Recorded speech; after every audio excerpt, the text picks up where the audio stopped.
उसकी जान बचाने के लिए ज्यादा दवाई इस्तेमाल कर लेती है, जो चीज असूल के खिलाफ थी। जो लोग भी धुएं की लपेट में आए थे समझ जाते हैं कि उस धुएं में तेजाब था। तो शुरुआत में बताया जाता है कि खतरनाक केमिकल वाले हथियार इस्तेमाल करने की वजह से जमीन इस काबिल नहीं रही कि इंसान यहाँ जिंदा रह सके या सांस भी ले सके। इसीलिए बचे हुए लोग आसमान पर एक काफी बड़ा स्पेस स्टेशन बनाकर जिंदगी गुजार रही थी, जिसका नाम आर्क था। इन लोगों ने उसे इतना अच्छा बना लिया था कि फिलहाल वो जिंदगी बड़े आराम से गुजार रही थी। आर्क पर रहते हुए लोगों को 97 साल हो गई थी। अब आर्क के साइंटिस्ट को पता चलता है कि उनके पास बहुत ही कम ऑक्सीजन बची है, जिससे अब वो बस 6 महीने ही जिंदा रह पाएंगे। आर्क में रहने के असूल बनाए गए थे। अगर कोई भी गलती करता या असूल को ना मानता तो सजा के तौर पर उसे स्पेस यानी खुले आसमान में फेंक दिया जाता था। आर्क से बाहर फेंकने की सजा सिर्फ उनको ही दी जाती थी जिनकी उम्र 18 साल से ज्यादा थी, और अगर 18 साल से कम उम्र लोग गलती करते तो उन्हें जेल में बंद कर दिया जाता था। और यहाँ बस एक ही बच्चे पैदा करने की इजाजत थी ताकि आबादी ना बढ़े। और अब ऑक्सीजन कम होने की वजह से वहाँ की गवर्नमेंट ये फैसला करती है कि हम कैदियों को जमीन पर भेजेंगे हालात मालूम करने के लिए, क्या जमीन रहने के लायक है या नहीं। और अगर कैदी वहाँ मर भी गए तो दुख नहीं होगा क्योंकि वो सभी मुजरिम हैं। और अगर जमीन ठीक हुई तो खुशी की बात है क्योंकि लोग बेफिक्र होकर वहाँ रहेंगे। खाने पीने ऑक्सीजन किसी चीज की कमी नहीं होगी। लेकिन अगर ऐसा ना हुआ तो 6 महीने के बाद इनका ये आर्क भी हमेशा के लिए खत्म हो जाएगा। तो अब इंसानियत को बचाने के लिए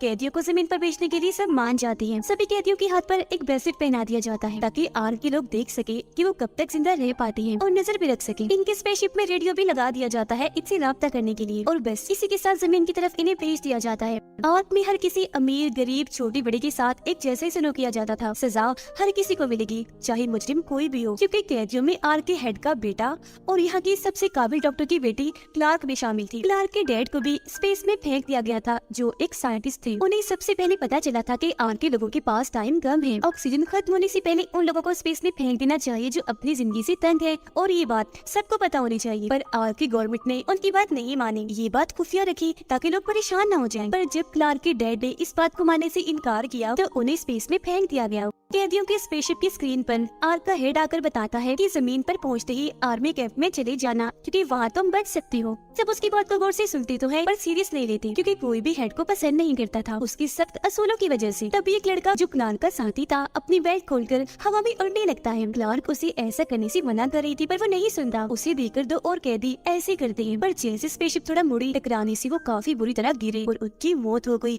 जो देख सबको काफी बुरा लगता है। जमीन पर पहुँचने के बाद ये देखते हैं कि माहौल बिल्कुल ठीक हो गया है, यहाँ पर सांस ले सकते हैं, जिंदगी मुमकिन है। शिप से सबसे पहले ऑक्टेविया बाहर आती है जो गार्ड की बहन थी, और इनकी मोम को भी स्पेस में फेंक दिया गया था क्योंकि एक बच्चे पैदा करने के असूल पर उन्होंने अमल ना करके दूसरी बेटी पैदा की थी। जमीन पर आके सभी काफी खुश थे क्योंकि अब वो आजाद थे। आर्क के लोगों का कैदियों से राब्ता नहीं हो पा रहा था क्योंकि उनकी सभी डिवाइसेस खराब हो गई थी। बस ब्रेसलेट की मदद से ये पता लगवाया जा रहा था कि 2 लोगों को छोड़ के बाकी सब जिंदा हैं। उन 2 की मौत कैसे हुई ये बात उन्हें नहीं पता चल पाती, जिस वजह से आर्क का ऑफिसर कहता है कि मुझे लगता है कि जमीन अभी भी रहने के लायक नहीं हुई, जब तो उन 2 लोगों की मौत हो गई है और अब हमें अपनी जान बचाने के लिए कुछ लोगों को स्पेस में फेंक देना चाहिए ताकि ऑक्सीजन कम से कम इस्तेमाल हो। जो सुनकर यहाँ के डॉक्टर इन्हीं क्लार्क की मॉम उनसे कहती है कि हमें थोड़ा और सब्र करना चाहिए, किसी और वजह से उनकी मौत हुई होगी क्योंकि अगर जमीन की वजह से होती तो सारे ही मर जाते। तभी इन्हें पता चलता है कि जाने से पहले एक कैदी हेड को गोली मार के गया था, इसीलिए अब उसकी हालत काफी खराब है। डॉक्टर जल्दी से उसे देखने आई, उसकी जान बचाने के लिए ज्यादा दवाई इस्तेमाल कर लेती है, जो चीज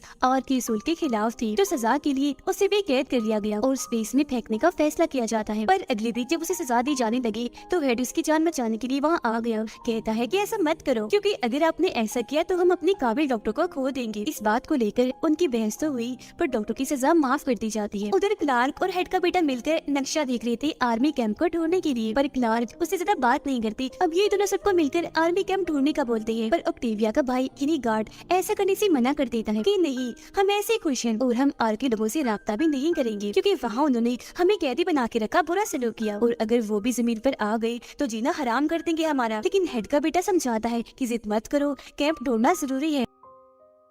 अब उन लोगों को नदी पार करके दूसरी साइड जाना था पेड़ की लब्बे टहने के जरिए। सबसे पहले ये काम क्लार्क का दोस्त करता है। दूसरी साइड पहुंचते ही उसे एक बोट मिलता है जो उठाकर वो काफी खुश हो गया क्योंकि आर्मी कैंप आसपास ही था। इससे पहले वो लोग कुछ करते क्लार्क के दोस्त पर हमला हो गया। किसी ने उसे मारने की कोशिश की जो देख सभी घबरा गए। उन्हें कुछ समझ नहीं आते कि हमला किसने किया होगा। उधर गार्ड अपने कैदी साथियों को कहता है कि इस ब्रेसलेट के जरिए आर्क के लोग हम पर नजर रख रहे हैं। पता चलने पर कि जमीन के हालात ठीक है वो यहाँ आकर दोबारा हमें कैद कर देंगे, इसीलिए फौरन उतार कर रख दो इस ब्रेसलेट को, ताकि आर्क पर सबको यही लगे कि कैदी मर गई है, जमीन ठीक नहीं हुई। सब उसकी बात मान लेती है क्योंकि वो पहले जैसी कैदियों वाली जिंदगी नहीं चाहते थे। अपने अपने ब्रेसलेट उतार कर उन्हें तबाह कर देते हैं और सच में आर्क वालों को यही लगता है कि सब मर गए। तो सीरियस की मीटिंग में फैसला किया जाता है कि तकरीबन 209 लोगों को स्पेस में फेंक दिया जाए ऑक्सीजन बचाने के लिए, ताकि बाकी बच सके। जो सुनकर डॉक्टर ऐसा करने से मना करके कोई और रास्ता खोजने का कहती है। 10 दिन का टाइम मांगती है, लेकिन उसे बताया गया कि इतना टाइम नहीं है, अगर अभी कोई फैसला ना किया तो फिर 320 लोगों को स्पेस में फेंकना होगा। लेकिन फिर भी वो हिम्मत नहीं हारती। मीटिंग खत्म होने के बाद वो एक मैकेनिक से मिलती है। खुफिया तौर पर एक स्पेसशिप ठीक करने का बोल रही थी, ताकि वो खुद जमीन पर जाए और वहाँ से राब्ता करके आर के लोगों को वहाँ के माहौल का बता सके। जो सुनकर मैकेनिक भी उसके साथ जमीन पर जाने का फैसला करती है। क्लार्क सबको बताती है कि हमारे एक साथी पर हमला हुआ है, वो जख्मी है, और क्लार्क समेत सब लोग अपने जख्मी साथी को लेने जाती है, पर वहाँ कोई नहीं था। खून के निशानों को देखते हुए जब वो आगे बढ़ती है तो उन्हें अपना साथी मिल तो जाता है, पर पेड़ से लटका हुआ काफी बुरी हालत में। क्लार्क उसकी मदद करने के लिए जैसे ही आगे आई, एक बड़े से गड्ढे में गिर जाती है, जो एक तरह का ट्रैप जाल था, जिससे सब लोग समझ गए कि यहाँ कोई तो है जो इंसानों को पकड़ के खत्म करना चाहता है। क्लार्क को जैसे बाहर निकाला, वहाँ एक जानवर आकर उन पर हमला कर देता है, लेकिन तभी हेड का बेटा उसे गोली मारकर जान से मार गिराता है। जख्मी साथी को फिर नीचे उतारकर ये अपने साथ ले जाती है। क्लार्क देखती है कि एक पौधे की दवाई बनाकर किसी ने उसे लगाई और ठीक करने की कोशिश की है, तो अब वो भी अपने साथियों के साथ मिलकर वो पौधा लेने जाती है, ताकि जल्द से जल्द जख्मी साथी को ठीक किया जा सके। पौधा उसे मिल तो गया, पर तभी अचानक इन्हें भयानक आवाज आने लगती है। साथ ही काफी बड़ा पीले रंग की धुएं का तूफान आ जाता है, जिसे देखकर सारे ही लोग काफी डर गए। अपनी जान बचाने के लिए वहाँ खड़ी पुरानी सी गाड़ी में चढ़ जाते हैं, पर जगह कम थी, तो बाकी के लोग इधर उधर भागे छुपने के लिए, लेकिन लपेट में आ ही जाते हैं। फिर सब कुछ नॉर्मल होने के बाद क्लार्क अपने साथियों के साथ बाहर आती है और देखती है कि जो लोग भी धुएं की लपेट में आए थे, समझ जाती है कि उस धुएं में तेजाब था। क्लार्क भी अपना ब्रेसलेट उतार देती है, ताकि उसकी मॉम को लगे कि वो मर गई है। और जब ये चीज स्क्रीन पर डॉक्टर दिखती है, काफी परेशान रह गई। मैकेनिक को जल्द से जल्द स्पेसशिप ठीक करने का कहती है, लेकिन उनकी ये बातचीत एक औरत ने सुन ली और जाकर आर की गवर्नमेंट को बता दिया। इस वजह से वो लोग आकर डॉक्टर को पकड़ लेती है। तब मैकेनिक उसे अकेला ही छोड़कर जमीन की तरफ चली जाती है, क्योंकि उन्होंने फैसला किया था कि इमरजेंसी की सूरत में मैकेनिक अकेले ही जमीन पर जाने के लिए निकल जाएगी और वहाँ पहुंचकर सारी सूरत हाल के बारे में डॉक्टर को बताए। क्लार्क अपने साथियों के साथ मिलकर जख्मी साथी का इलाज करती है, वो ठीक होने लगता है। हेड का बेटा जब बाहर अकेला बैठा था तो एक लड़की आकर उसे मार देती है, क्योंकि वो उसे अपने मोम डैड का बदला लेना चाहती थी। वो लड़की सच बता ही देती है कि मैंने मारा है उसे। गार्ड का साथी लड़की को मारना चाह रहा था, पर गार्ड उसकी जान बचा लेता है, क्योंकि वो काफी छोटी थी, पर बाद में वो लड़की खुद ही अपनी जान ले लेती है। क्लार्क और फिन एक दूसरे को पसंद करने लगते हैं। रात को जब वो आसमान पर तारे देख रही थी, तो वहाँ स्पेसशिप भी देख लेती है, जिसमें वो मैकेनिक आ रही थी। तब इधर क्लार्क और फिन भी आ जाती है। फिन को जैसे ही मैकेनिक देखती है, गले से लग गई, क्योंकि वो ही उसका दोस्त था जिसके लिए वो जमीन पर आई थी। जो देखकर क्लार्क उदास हो जाती है, क्योंकि वो फिन को प्यार करने लगी थी। अगले दिन गार्ड सबसे छुपकर स्पेसशिप देखने आता है और उसका रेडियो काट कर पानी में फेंक देता है, ताकि कोई भी आर्क से राब्ता ना कर सके। अब मैकेनिक उन्हें बताती है कि आर्क के लोगों को अगर ये बात नहीं बताई गई कि जमीन का माहौल ठीक हो गया है, तो वहाँ की गवर्नमेंट 320 लोगों को मार देगी। तो अभी लोग शिप की तरफ भागने लगते हैं, ताकि आर्क के लोगों को खबर कर सके। पर जब रेडियो को गायब पाती है तो काफी घबरा गई, हर जगह ढूंढने लगती है। क्लार्क और मैकेनिक जब गार्ड को यहाँ देखती है तो समझ गई कि ये हरकत इसी की है। मैकेनिक उसे धमकाती है, जिस पर वो सच बता ही देता है कि हाँ, रेडियो मैंने ही निकाला है और मैंने ऐसा इसलिए किया क्योंकि जमीन पर आने से पहले मैंने हेड को गोली मारी थी, जिस बात से मुझे डर था कि अगर वो लोग जमीन पर आ गए तो मेरी मौत पक्की है। मैकेनिक उसे बताती है कि हेड को तो डॉक्टर ने बचा लिया था और अब तुम बता दोगे कहाँ है रेडियो। गार्ड को जब तसल्ली हुई कि मैं बिल्कुल सेफ हूँ तो वो बता देता है, पर जब वो रेडियो को बाहर निकालती है तो पानी की वजह से वो खराब हो गया था। तब मैकेनिक रेडियो और कुछ और लोगों के साथ कैंप में आ गई और टाइम जाया ना करते हुए रेडियो को ठीक करने में लग जाती है।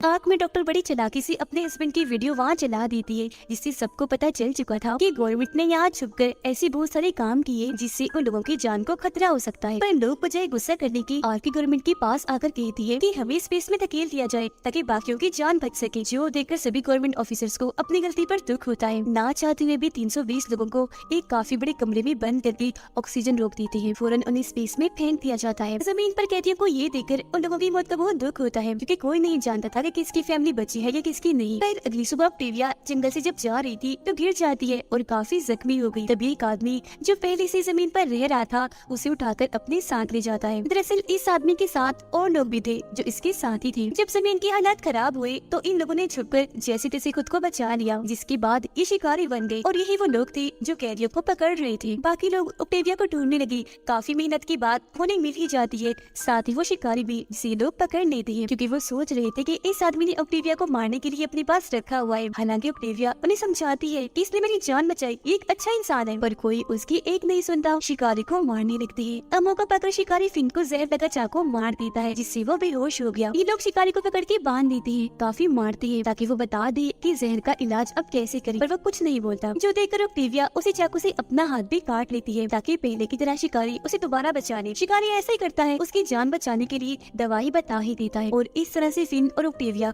दोनों की ही जान बचा ली जाती है। मैकेनिक ने रेडियो ठीक कर लिया और आर के लोगों को खबर भी कर दी कि जमीन रहने की काबिल हो गई है, जो सुनकर आर के सभी लोग काफी खुश हो जाते हैं। पर आर पे अब एक नया मसला खड़ा हो जाता है और वो ये कि जमीन पर बस 1500 लोग ही जा सकते थे, क्योंकि शिप्स बहुत ही कम थी, जबकि आर्क में तो 2500 से ज्यादा लोग थे। हेड को कुछ समझ नहीं आती कि क्या किया जाए, लेकिन तभी आर्क की पुरानी हेड बड़ी चालाकी से अपने साथियों के साथ मिलकर आर्क की सभी स्पेसशिप्स को चुरा लेती है। हेड और उसके लोगों को वहीं पर बंद करके अपने साथियों के साथ जमीन के लिए रवाना हो जाती है। पर ऐसा करने से वहाँ धमाके होने लगी, स्पेसशिप्स की मशीन्स खराब भी हो गई, लेकिन कोई भी मसला ठीक करने वाला नहीं था, तो पुरानी हेड के साथियों की मौत हो जाती है। आर्क के लोगों के पास कोई रास्ता नहीं था, तो वो प्लान बनाते हैं कि हम आर्क को शिप बना के जमीन के लिए रवाना होंगे, क्योंकि अगर वो यहाँ रुकी तब भी, और अगर आर्क को शिप ना बना सके तब भी उनकी मौत पक्की है। लेकिन फिर भी रिस्क लेने का फैसला करते हैं। फिन क्लार्क को मनाता है, पर वो नाराज थी। मैकेनिक भी फिन से अपना रिश्ता बना के रखने की कोशिश करती है और अब ऑक्टेविया और शिकारी भी एक दूसरे को पसंद करने लगे थे। मौका देकर वो उसे आजाद कर देती है, लेकिन फिन उन्हें देख चुका था।